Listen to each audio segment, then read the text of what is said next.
What's going on, guys? Welcome back to another interview edition of Learn Crypto. My name is Nick Hellman, and today I have with me Ali Ayash, the CEO of Lumeos, a decentralized infrastructure for data sharing. How are you doing today, Ali? Hey, I'm pretty good. How's it going? Pretty good. So every day, all of us share our personal data across the internet without controlling it. We lack privacy, and we don't own it, and we definitely aren't making money off it. But these guys here at Lumeos believe they have the app and the team to solve this problem. And that's what we're here today to learn a little bit more about it.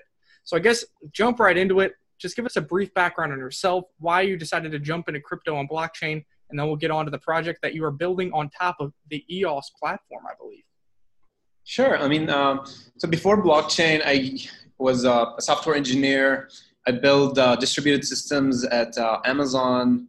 I built the cloud systems at Google, and last year I decided to quit my job at Google and start working into blockchain after basically researching more about it, getting into investments, and then getting into the blockchain technology itself. I was a lead engineer at BToken, which was a decentralized home sharing network. And then earlier this year, I decided to basically take a stab at modifying the way we do data sharing online, and basically in the era of blockchain. So the paradigm has always been, okay, we're sharing all the information we have, but we never own anything we share. But now we can actually modify that and be true owners of any metadata on any digital footprint that we put online through the blockchain, through like having private keys and all that. And that was the goal of Lumeos when we first started. Still, the main goal of it as a long-term project. We want to start with something tangible, so that's why we built our applications around it, and mainly around surveys and polls, where user can provide give some of their information out and monetize their data through our application. That's really cool. We'll dig into that a little bit more as well. I was going to follow up and ask, why would you leave Google, Amazon, and IBS to move to blockchain? But I guess that's because you believe in the future of blockchain technologies and really think that there is a viable use case, especially with what you're doing over at Lumeos. Yeah, I think that the main catalyst was like basically we're giving so much power to these big companies. I mean, I'm not against, I guess, Amazon or Google or Facebook or all these companies. They did a really good job, but we want to kind of change that paradigm. That worked well in Web 2.0. Web 3.0 focuses about, I guess, trust systems. And that's where I feel like blockchain is going to be superior to traditional systems. So what is the problem? You kind of already went into it a little bit, but what really is the problem you're trying to solve with this Lumeos application? And maybe a brief history on online data sharing and the flaws that you guys think that it has under current construction. Yeah, I mean, so the main issue that we're trying to solve is that all this information that we're sharing online today is, again, like not owned by us. It's owned by the centralized companies that we're sharing our information in, whether it's YouTube, Google, Facebook, even like our online tracking history. All of that is not our personal ownership. So in a sense, we can change that through blockchain by owning our own digital footprint. So if anyone has any Bitcoin or Ether or any other cryptocurrency, they know that by holding a private key, they are the only owner of that cryptocurrency. And in a similar fashion, we want our data to be our own ownership. So we built a system, it's actually a patent pending system on the blockchain where users can encrypt their information on a client through a password or a private key and store that information under their account on a blockchain. And now that they are the only owners of the data, they can actually share it with whoever they want, and through a condition system where they can actually tell the person, hey, you need to pay us every time you get that piece of information. So in a sense, the data ownership problem is resolved that way, but at the same time now we are actually monetizing our information as well. But then the third step is, by fully owning the information, you can also own who owns it. So in a sense, you're also owning the privacy. So by solving the ownership problem, you're also solving the privacy issue and the monetization problems as well through the distributed ledger technology. So it appears that Lumeos, you just kind of went into this, focused on the three tiers of data ownership, privacy, and monetization. How is this ecosystem really going to work with this upcoming mobile application that you guys have coming out? And why would somebody want to give me money for my data? Is it advertisers? Or explain that to the users, and really how that mobile app is going to create a nice ecosystem that's going to actually generate some value propositions for Loom. Right. So we wanted to start with a simple proof of concept where we tell the user, if you share in your basic information like date of birth with advertisers or survey people, you might be able to get money out of that. So in a sense, the mobile application that we're launching right now is in beta, is a social survey platform where users can answer polls or surveys and they can get rewarded for their answers. In a sense, every day, like big companies and small companies want to understand more about users, user acquisition, user research, user growth, marketing strategies, product information, A/B testing of any kind of any sense, basically, through a big group of people. And our application basically tells our users, hey, by just answering these surveys and by providing some of your information to those survey creators, without actually the survey creator having access to your personal information, but only having access to the aggregated results of the collective answers, you would be able to make money. And users today are already answering surveys like daily through whether it's SurveyMonkey or other kind of survey polling platforms like Twitter. It's really addicting. It's really fun. People are already doing it for free. But we're telling them in this new paradigm shift that you can actually answer in surveys, but actually make money because you're sharing a piece of your data. You're sharing, you're giving user access to some of your information. And that's the basis behind our mobile application, which we're calling basically the phase one of our multi-phase launching project of basically getting to the root cause, which is like the full data monetization and data ownership platform, which we're building on the blockchain.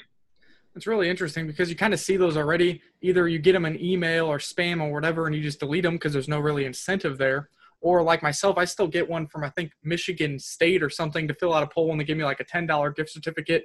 So something like Lumeos could be something that they could still use and apply, but might be way more cost effective and have a wider reach. They don't have to pay postage, give me a pencil, send me a gift card, whatever. It could just be like, here it is. Here's a survey, fill it out by this deadline, and then we'll give you the same $10 in value in Loom tokens, etc. And you did mention SurveyMonkey. How do you guys feel you fare against competition you have right now? Or is really the thing that you think is going to set you apart is the fact that people can monetize, and you believe the ecosystem you are creating is going to kind of create nice velocity on your network to give the Loom token some value moving forward? Yeah. So in addition to the tokenization and the token velocity aspect of things, there's a key differentiator between us and other survey platforms like SurveyMonkey. We're adding the social aspect to it. So one thing we noticed throughout like our social journey, our social media usage, is that surveys and polls are addicting. People are just like willing to do them as long as they can see the results and to see the collective results of what other people are thinking. You can see them all over the place. It's not only SurveyMonkey, but most news websites will put a poll at the end of the article or whatnot. But this is like, in a sense, we're adding a social concept, the social perspective to it, where you can now share polls with your friends. You can see what other people are talking about, what other people are answering, what the collective is thinking about a certain topic, like cryptocurrency as a starter. And at the same time, we've built a really good user base, a niche user base of crypto enthusiasts and users who are more familiar and understand about cryptocurrency than others. In a sense, a lot of companies would like to target these users about their new products, whether they're crypto products or regular products. And we've already been talking to a few customers willing to pay to get the opinions of these users. So again, what is going to propel us forward is the social aspect, the niche user base that we have, and at the same time, the crypto economy behind the token. Meaning, if you use our platform, you're now owning part of like the utility tokens that we're issuing. You need to use the platform. You need to stake some tokens on the platform to become like a super user and to earn badges and grow over the leaderboard. So getting into that, I did notice that you guys have like proof of referral, and then you mentioned staking there. Is this kind of have an aspect like Twitter where you're going to start to gain followers, and if you move up the ranks, then you can earn or get paid a larger percentage of the Loom token moving forward, where almost your influence kind of can dictate how much you can earn based on polls you post or polls you answer? Yeah, we want like people who create the most engaging polls to be on the top. People will be able to follow them. People will be able to answer their questions so that they can get more tokens in the end. But it's more based on the community and the aspect that if people think you are creating engaging content, then you will be always featured on the top of a list. And if you create a poll, for instance, that is like not that engaging, you go down on the list and you might actually lose some of your stake tokens in that process. We want to make sure to keep the quality in a good shape, but at the same time, we need people to be able to moderate the polls. To give you an idea, right now we still have not opened poll creation to everyone. We still have it we are only people who can create it. But going forward, we want anybody to be able to create content and in a sense be able to get rewarded for it. That is like basically what the token itself is going to dictate, the governance of every poll creator and whatnot. But in addition to that, we're also creating a communities feature similar to Reddit, I guess, where users can join a community like a college or their company, and they can ask questions within that community and get it engaging. And it's only available there, whether it's an exclusive community or an open community. And then every community will have its own economics and token usage and token bounty programs. So I mean, that's the ideal goal that we're working for. And it's not that far away, actually. We've been in the works of those features for the last few weeks. And we're very excited to what we're going to launch with when we launch our application on the App Store. That's really interesting. And kind of the three pillars kind of remind me something similar to the Brave browser with the BAT integration and trying to get people involved and create a community and reward those, generating good content with some of your personal BAT token distribution on a monthly basis. I kind of see that kind of similar ecosystem being created here with Lumeos. Although it is different, that is kind of how I see the value propositions for that token going. Can you give us a background on your token sale or your planned token distribution? Like, how is the ecosystem being spread out so far? How do you expect it to go in the future? And then how can people get their hands on Loom now? Is it available on any exchanges? I think I saw something that you're going to be integrated into Bancore exchange. Right. So as of right now, the token has not been launched. We've been only developing everything in test for now. But we are going to be giving away 10% of the entire token pool. We're creating 1 billion Lumeos tokens on top of the EOS blockchain. We are going to be giving out 10% of the tokens for airdrops and incentives, and 10% for referrals and other kind of incentives to share the application. So basically just giving out for free 20% of the token pool for our early users and adopters. And we've been already doing that through our application. I mean, mind you that you won't be able to move the tokens outside the app until we launch it officially on mainnet. And in a sense, we're also doing a sale of our token. It's a private sale. We're not going to do an ICO in a sense, but it's just going through investors. We've already secured a few investments, mainly from EOS block producers, funds. But we're talking to other VCs in the moment, and we're looking forward for some major news very soon. But we want to make sure to launch our token this year on mainnet, and for sure it's going to be like you will be able to use it within the platform as a utility token, but at the same time you can move it outside a platform and sell it if you want. Very interesting. So you kind of got into when will the mainnet be? What is the upcoming roadmap looking like? Right now we're in beta for your mobile app. When is it going to be publicly available, etc.? So people can kind of keep an eye out for that, keep up to date with what's going on, and getting involved in your ecosystem.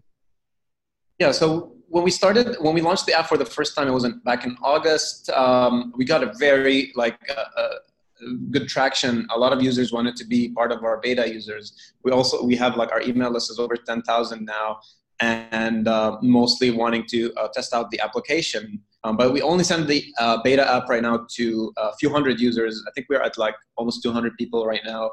And the idea was for us to get feedback, to get early bug reports and other issues that are in the application.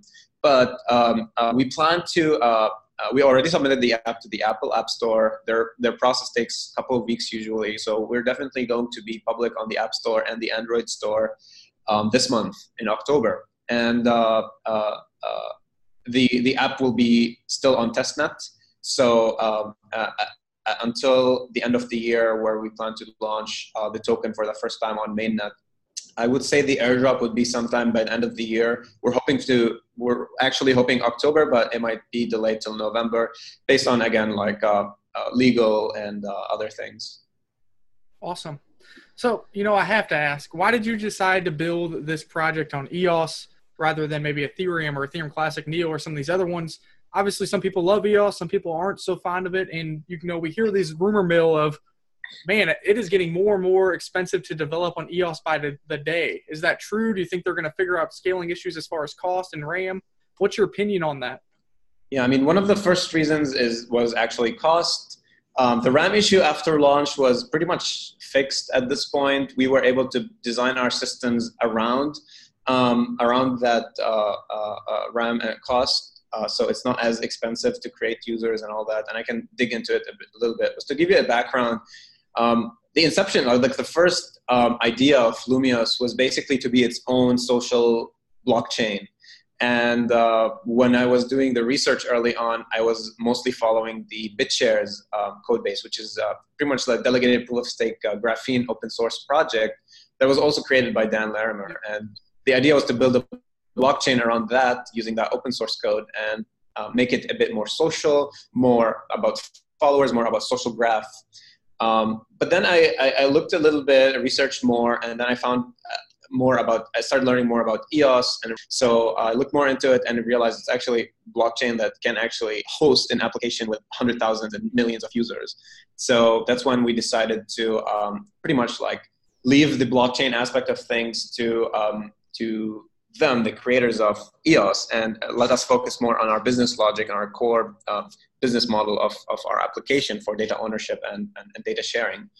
And in a sense, that's how we ended up doing Lumeos on top of EOS. But like as compared to other blockchains, I've developed on Ethereum before. I've looked into other blockchains as well. And it felt like for this time range, EOS seemed to match our time.